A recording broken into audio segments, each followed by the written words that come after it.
English में बात होता है ना, फोरगॉन कंक्लूजन, मतलब ये होनी ही था। ये जो विचार हो रहे हैं वहां, जो नए मतलब क्रिमिनल कोर्ट में जो कुछ हो रहे हैं, इसका नतीजा क्या होने वाला ये सबको पता था। और ये मोहम्मद डॉक्टर यूनुस सत्ता पे आने के बाद सारे बांग्लादेश में त्राही त्राही मच चुके हैं, और ये एक ढोंग बनाते हुए सारे बांग्लादेश के साथ हमारा जो सदियों पुरानी जो रिश्ता, ये रिश्ता को वो खत्म करना चाहते हैं। और ये शेख हसीना हो सकती, इनका कोई दोष हो सकती, अपराध हो सकती, लेकिन जिस तरीके से उनको विचार किए जा रहे हैं, जैसे कि एक तरफा, मतलब हसीना को डिफेंड करने के लिए कोई तो वकील को खड़ा करने का अधिकार नहीं है, तो मतलब एक तरफा वो विचार हो रहे हैं, और उसका नतीजा यही होना था जो सबको अंदेशा था, वही हुई। तो हमारे कहने का मतलब यह कि बांग्लादेश के साथ हमारा रिश्ता दिन पे दिन जिस तरीके की मतलब और खतरा होते जा रहे हैं, संपर्क जो मतलब यूनुस की अगुवाई में जो हमारे जो दरार पैदा होते जा रहे हैं, इसके लिए हमें चिंता करना जरूरी है, क्योंकि ये हमारा ईस्टर्न नेबर है, हमारे ये पड़ोसी है। अगर पड़ोसी देश में इस तरह की अगर कोई एनार्की बनते जाए, मतलब इस तरीके की डॉक्टर यूनुस जैसे लोगों के हाथ में ज्यादा दिन रहे बांग्लादेश, तो हमारे लिए ये मतलब और खतरनाक साबित हो सकता। दार्जिलिंग, जहां गोरखा समुदाय के लोग ज्यादा रहते हैं, ये लोगों की अपना कोई समस्या है, अपना कोई मांग है, जरूर ये हो सकता।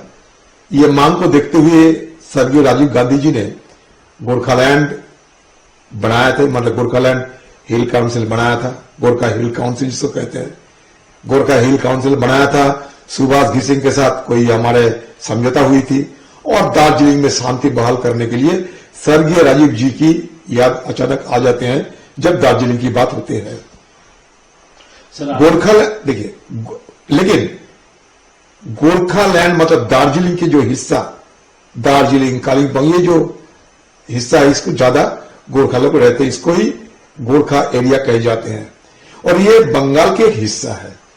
तो मान लीजिए बंगाल के एक हिस्सा में अगर केंद्र की सरकार बंगाल की सूबे की सरकार को बिना बताए, बिना पूछे अगर किसी तरीके से कोई मतलब वहां हस्तक्षेप करे, तो स्वाभाविक रूप से ये संघीय ढांचे पर एक सवाल जरूर उठाते हैं। हमारे देश के संघीय ढांचे पे किसी हालत में प्रहार नहीं होना चाहिए, क्योंकि अगर ये होगी तो हमारे संविधान खुद टूट जाएगी। तो इसलिए इसकी मतलब जिस तरीके की ये मतलब इंटरलॉक्यूटर को वहां तैनात किए जा रहे हैं, नियुक्ति किए जा रहे हैं, इसको मुझे लगता है सूबे की सरकार को मतलब अपने कॉग्निजेंस में लेते हुए, जानकारी में लेते हुए, संज्ञान में लेते हुए, म्यूचुअली अगर कुछ हो तो ठीक है, नहीं तो ये सरासर संघीय ढांचे की ऊपर एक प्रहार माना जाएगा। भारतर एकमात्र परीक्षित बायोसार पृथ्वी प्रो माटी को रखे सुस्थ, दिए नुआ जीवन।